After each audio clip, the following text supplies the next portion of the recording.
Swallows whip the wind inside out around themselves, riding curlicues and flourishes on the air. Too bad they don't leave us a contrail to trace their mercurial patterns.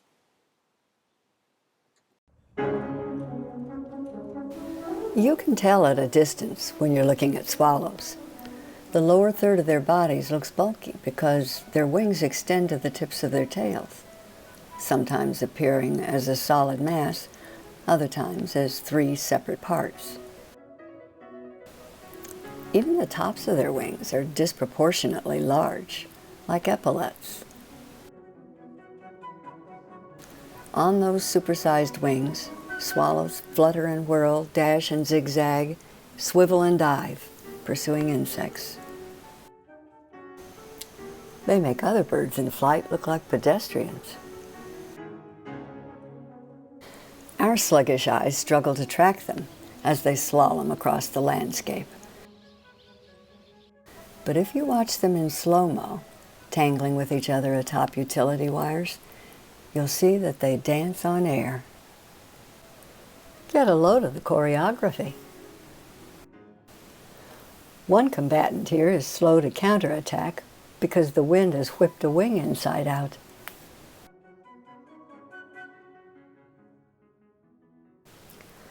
They squabble over a foot of wire as if there weren't miles of it around. Zoom! Upside down and away. Catch me if you can. You're on.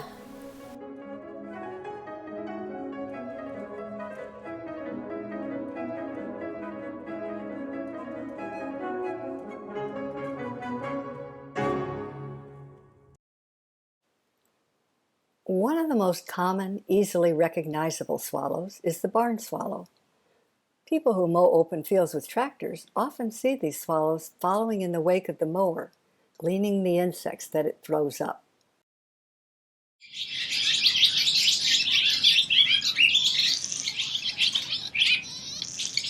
When humans were cave dwellers, so were barn swallows. Once we learned how to build permanent structures, our numbers grew and eventually exploded, and the barn swallows couldn't be more pleased to take advantage of the boom. These days, it's virtually impossible to find them nesting in such primitive places as caves and cliff faces. Our structures offer the perfect perpendicular intersection that makes building nests with twigs and mud a more predictable undertaking than getting mud to adhere firmly on the irregular surface of a cliff wall. Using about 1,000 mud pellets, they create structures that curve outward, upward, and around. Unlike most birds, they reuse their nests. They're like adobe homes, permanent. The barn swallow, cobalt blue on top and cinnamon on the underparts, is the only North American swallow with a forked tail. The inside of that V is edged with a string of pearls. Females have lighter breasts, sometimes almost white. Barn swallows sweep low and fast over fields and water, ping-ponging in crazy loops that make filming them in flight nearly impossible. They look for human structures near those fields full of bugs, or near water teeming with insects. Then they build their nests, say, inside a barn, thus their name, or under eaves, or even beneath highway overpasses. We landlords love-hate them. Well, they're beautiful, and their flight is beguiling. But they are not tidy tenants. Oh, the nests are clean, all right. But the birds drop mud and twigs and jettison white balloons of feces nearby. If the nest is under your porch, yuck. A broken washing machine in the yard would at least be cleaner.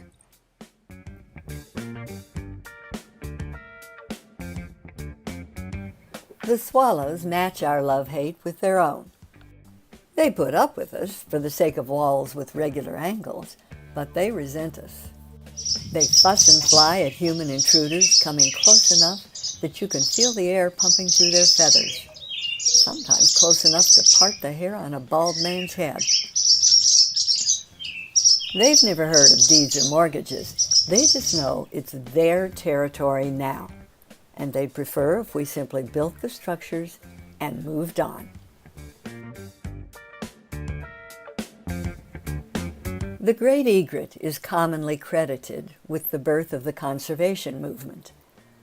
But actually, the barn swallow was the impetus. George Bird Grinnell wrote an essay in 1886 condemning the use of barn swallow feathers in ladies' hats, and the resulting indignation among his readers led to the founding of the first Audubon Society chapter. Thank you, Mr. Grinnell.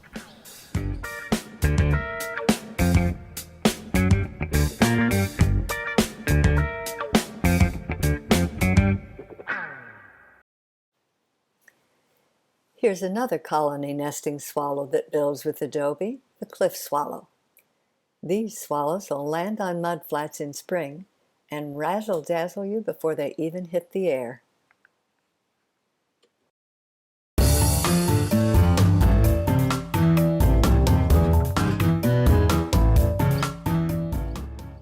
What at first glance looks like butterflies is a flock of cliff swallows gathering nesting material from mudflats on the Mississippi River.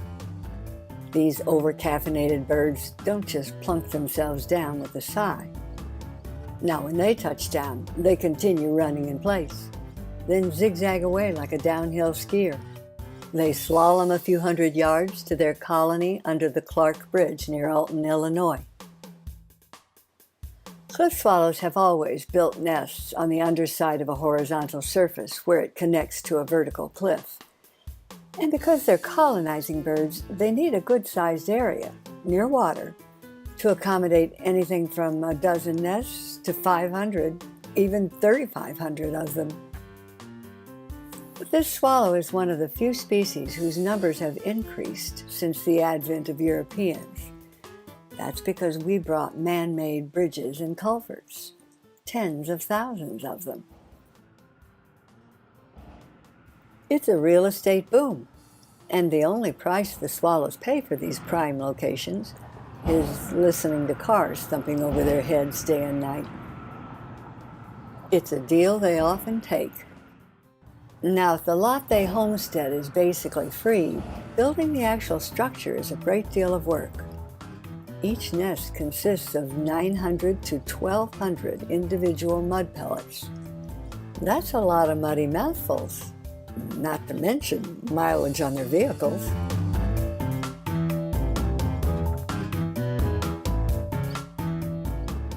Cliff swallows have a complex color scheme on their upper parts. A pumpkin-colored patch sits above their squared-off tail. The back is metallic blue and the head brick red. The blue face has a cream-colored forehead patch. To get the best look at that face, you'd need to visit one of their colonies. There you'll see heads with buff headlamps glowing from the dim entrances. They're holding up an invisible sign that says to other cliff swallows, "This spot's taken. Move your runty little butt to another location." In fact, I understand they often fight over property rights. Sometimes one will even get knocked into the water and have to use his wings to row ashore. But like all flocking birds, they end every squabble with amnesia. Fight what fight? And they're off together for a mud-gathering sortie. You know what I wish for everyone watching this movie? A chance occasionally to let cliff swallows razzle-dazzle you with their wing work. It's a minor spectacle,